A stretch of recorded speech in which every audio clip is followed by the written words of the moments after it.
Good morning and welcome to your Tuesday morning, early morning intuitive guidance. I'm Dr. Bonnie Nussbaum and we have a lovely card for today. Just came in. I've got a scratchy throat because our air quality the last several days has been horrible and we were just out walking. I was going to take TJ over to the school and there's the maintenance person out there, no mask, no gloves, spraying poison all over crap. So we avoided the school.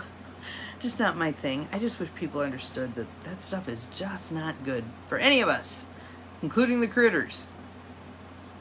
Anywho, we have a card again from the Allowing Prayers deck by Siobhan Nash. 57 invitations to invite a conversation with spark a conversation with your soul. I like invite too. You can invite your soul to have a conversation with you. Doesn't that sound lovely? Maybe over coffee. Maybe on the front porch as you're watching the birds. That'd be great.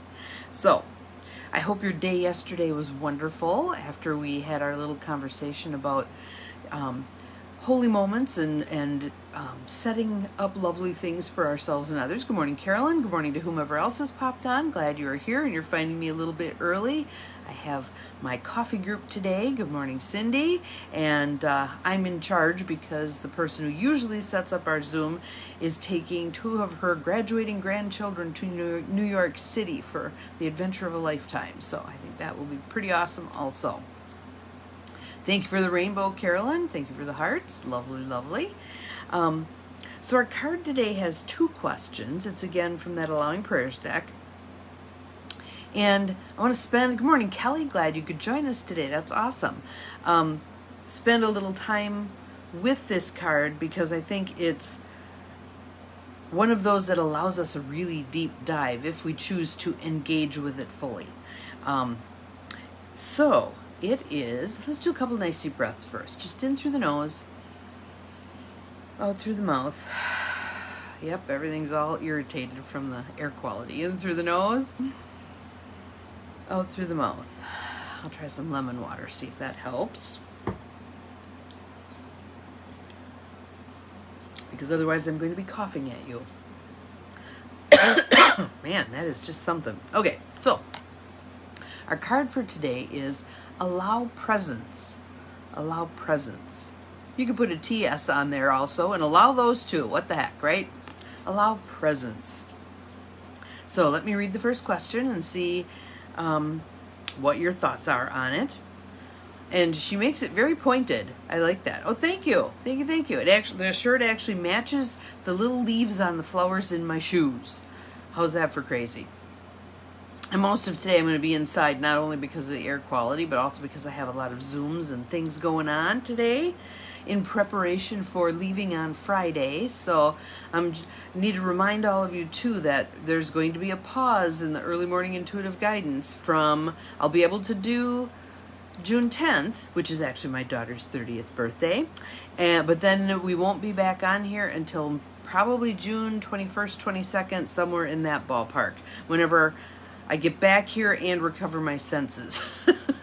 So, but then I'll be happy to share with you some pictures from things that I experienced and all kinds of good stuff.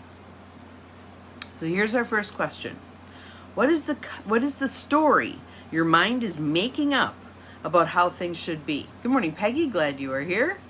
What is the story your mind is making up about how things should be? And I like the fact that she used the words making up, because it puts the onus squarely on us to own our stories.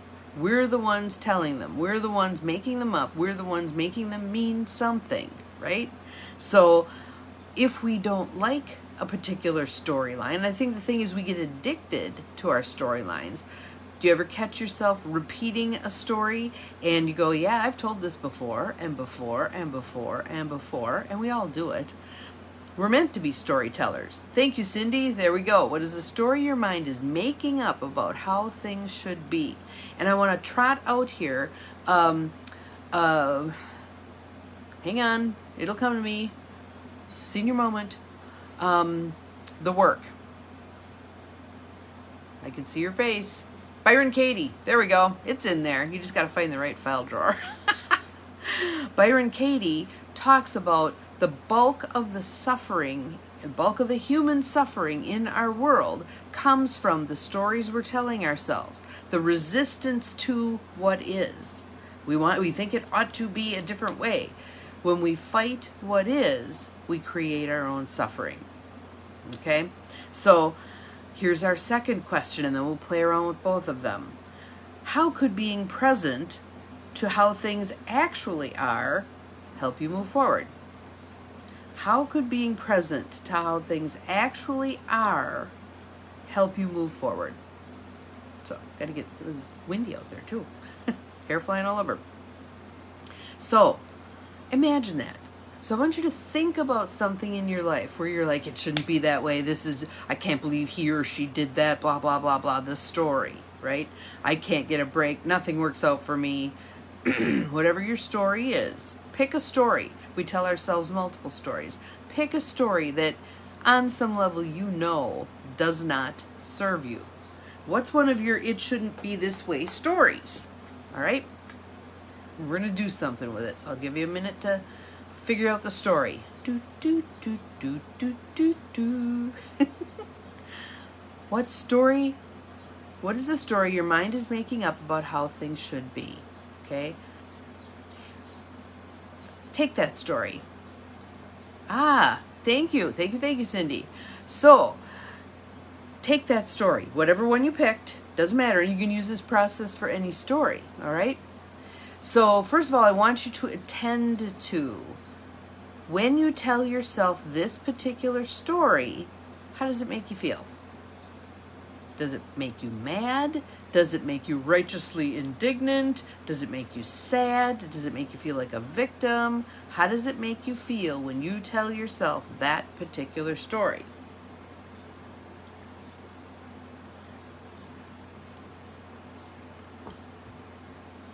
Okay. Second question. Is that how you want to feel? Is that story doing anything for you?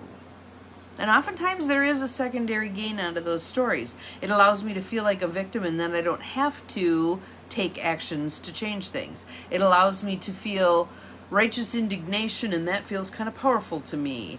It allows me to be right. What are the secondary gains you're getting out of that story? So the first question was, what is the story? Second question is, how does it make you feel? Third question, is that how you want to feel? Is that how you want to feel? But is there a secondary gain to telling that story? Does it get you out of something? Does it allow you to think about yourself in a certain way that's kind of flattering? Does it get you off the hook in some way? Really own what those secondary gains are, because that's what's keeping you stuck in this story. That's what's making this story addictive. There are times when my brain will run off on a story and I'm like, come on, Bonnie, back to the point. And it'll run off again and I'll bring it back in. And then I got to stop and say, okay, what am I getting out of this? What am I getting out of this? Maybe it's the opportunity to go, oh, poor me. What are you getting out of that story? Then my question is, here is the question, my people. My tribe of practical rebels. Are you willing to give up that secondary gain in order to feel better? In order to turn the Titanic of your life around here? Are you willing to give up that story? If you can do yes, if you can give even a little squeaky maybe, then we're going to keep moving here. All right? Then we're going to keep moving. We're working through a whole process here. The new story you want to tell yourself, even if you don't believe it right now, the new story you want to tell yourself is, so if you were telling yourself, I'm a victim, poor me, the world just shits all over me, nothing works out for me, poor me, what would you like to believe? I am a confident, empowered individual who co-creates her own story. Whatever. Make it up. I am powerful. I love I ams. I ams work really well. Stick a word after your I am that's important to you. My favorite word is believe. So I could do, I believe, and then fill in the blank. I believe I can accomplish what I'm setting out to accomplish. I believe the people, places, and things that are going to be necessary to make this happen will show up for me. I believe. So I could do I believe. Pick a word. I know, I believe, I don't do I want. And I'll tell you why in a minute. I know, I believe, I feel, I enjoy, whatever it's going to be. All right, and then fill in that blank. The reason you don't want to do I want or I wish is it puts it out in the future. It's not, it acknowledges it's not something you have right now. And that's not where we want to go. We want to speak to it as if it's already accomplished. That's why I love the I am. I am powerful. I am making $50 million a year. I am traveling heavily. I am whatever it is that you want. It can be things. It can be a feeling. I am happy. I am joyful. I am peaceful. I am centered. Whatever it is. Again, you get to choose these, but make it juicy for you. Even if there's that little voice, the committee that sits in your head and goes, rah, rah, rah, rah, is saying, there's no way. It's never going to happen, blah, blah. I am financially free.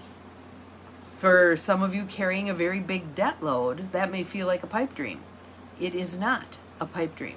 It is attainable. It is attainable. Yes, so from there, you've got your I am, your I believe, the whatever it is, all right?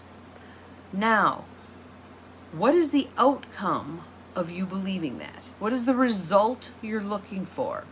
If I believe I am powerful enough to create this project that I'm in the middle of, what is my outcome? I'm going to be living in a beautiful little home in an intentional community. That's my outcome. Good morning, Mel. I'm going to be surrounded by people who love that concept the same way I do. I'm going to have a built-in tribe. So I keep saying, what are the things, what are the outcomes, the results that I'm going to get out of my I am, my I believe, my I know statement? Paint the picture, make it juicy. Again, I've got the picture of the intentional community I want to live in taped to my computer screen. It's right in front of my face all day as I'm working. All right? Then I want you to take a look at, are there any downsides, any potential downsides, negative outcomes, unwanted consequences of you accomplishing your goal?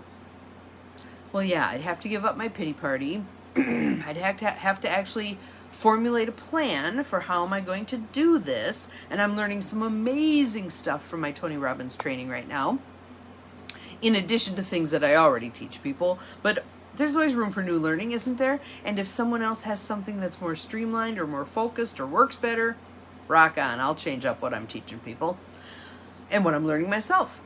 So, I want to keep making this point from his trainings because I think it was so powerful for me. When we just create the laundry list of things we have to do, for most of us that is disempowering and overwhelming. It's like, oh my God, there's 33 things on this list. I'm never going to get through them. I'll just sit here and read a book all day. However, when we look at that list, 33 things, and we begin to cluster things, okay? Well, these are all related to me getting organized. These are all related to me connecting with other people. These are all related to me taking good care of my physical, mental, emotional, spiritual well-being. And you cluster things.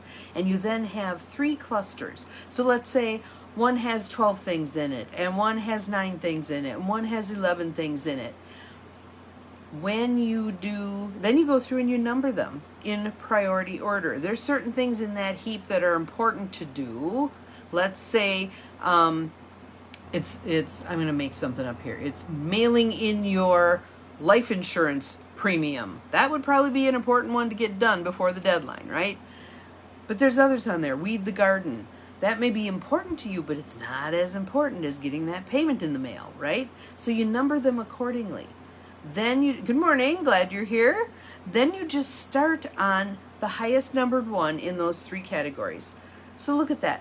3 things in one day that once you accomplish them, you will have worked on every area of your life that you're wanting to accomplish. Is that doable? That's far more doable than I have 33 things on my to-do list and I can't get them done. And I don't want to get them all done because I'll be exhausted and I'm just going to sit here and read a book. So clumping them together into categories, picking the most important one in each category, so then you have 3 things to do for your day. That's it. Get those 3 things done and you go, oh, that didn't take as long as I thought. He also has you estimate, how long do you think this is going to take you? And people are notorious for either overestimating how long it's going to take or underestimating how long it's going to take. So then you can start going, you get better at your time estimates. Well, yeah, I can get these 4 things done before I start my work day, because you have a better sense of how long it's going to take, because you've actually done it and you've kept track. I thought this was going to take 18 minutes. It actually took 12. Save myself 6 minutes that I can invest in something else. Maybe I'll have another cup of coffee. Whatever it is. And what this process also allows you to do is have a fuller, richer life, because you're paying attention to what's most important. And many of us, going back to our laundry list of 33 things, there's the very important things that are on there that when we view everything on the list as equally important, subconsciously we may never get to those most important things. Let's say it's writing a will. Anybody out there can relate? It's very important, but it's not urgent. It's not screaming at us. Unless we're actively dying, it's not screaming at us. So we don't do it. And we think it's going to be unpleasant. And really, actually, with the templates that are out there, you can do it in 15 minutes and have your will done. 15 minutes. Why do we postpone? Why do we postpone? One of the things that Tony Robbins says is all of this stuff is 80% psychological, 20% activity. Think about that. Good morning, Teresa. Glad you could make it live. Awesome, awesome. 80% psychological. When we can manage our mind, we're so far ahead of the game, it's hilarious. All right? Thank you for the coffee and the sunshine.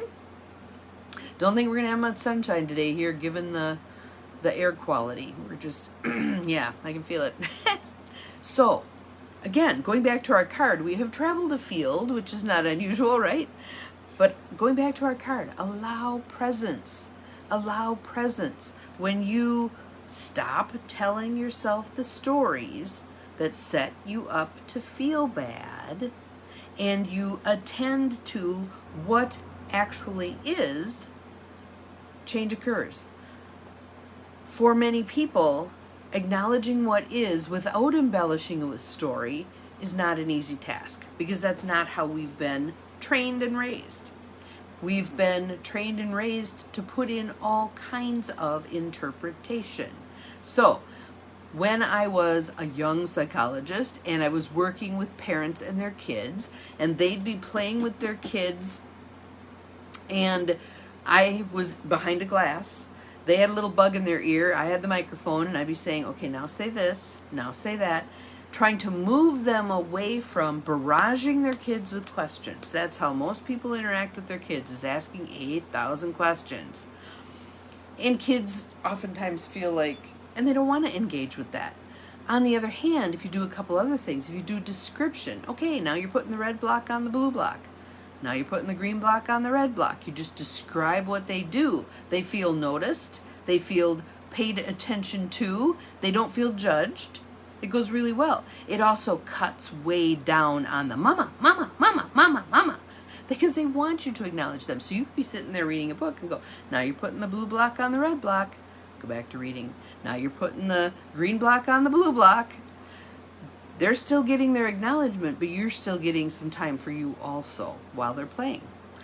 You can also be on the floor playing with them.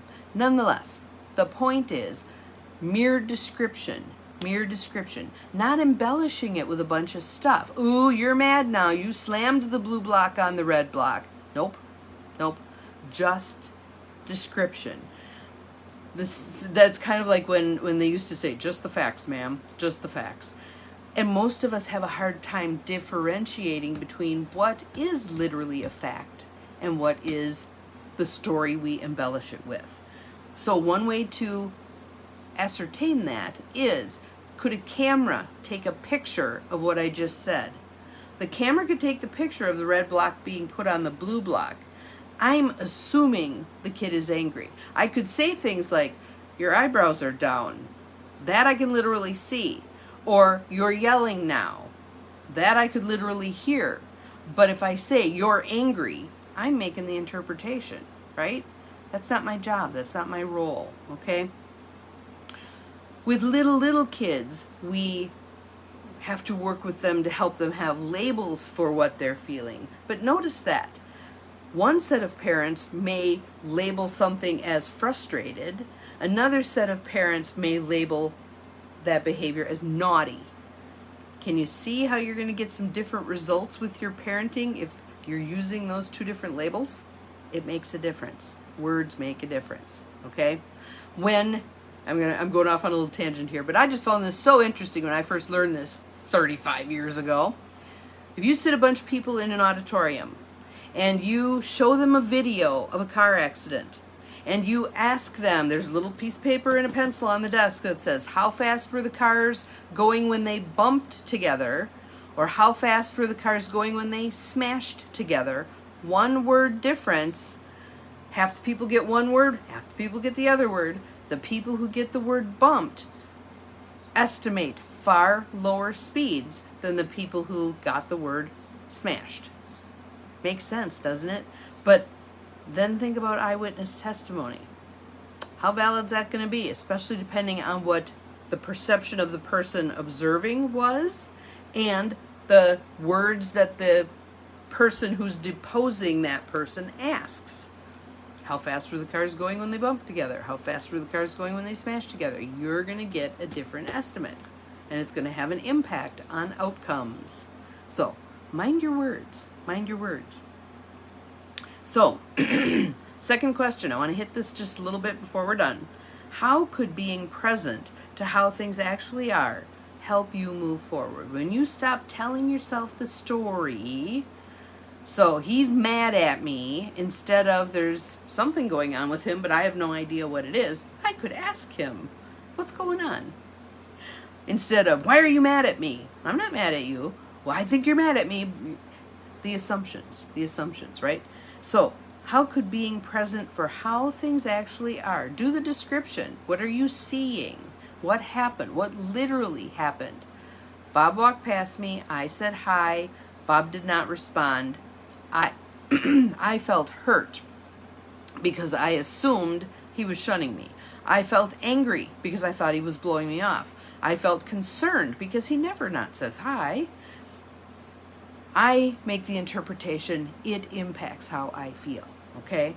So, how could being present to how things actually are help you move forward?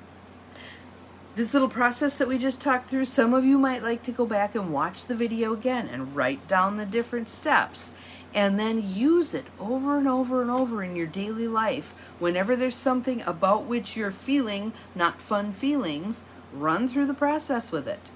Run through the process and notice then how you change what you're telling yourself and you change your outcome. You change your feeling outcome, you change your behavioral outcome, and you change your interactions with others. So that's our lesson and our wisdom for today. Have an awesome day. We'll see you again tomorrow. Remember, you're capable of far more than you think you are, including allowing presence. Bye-bye.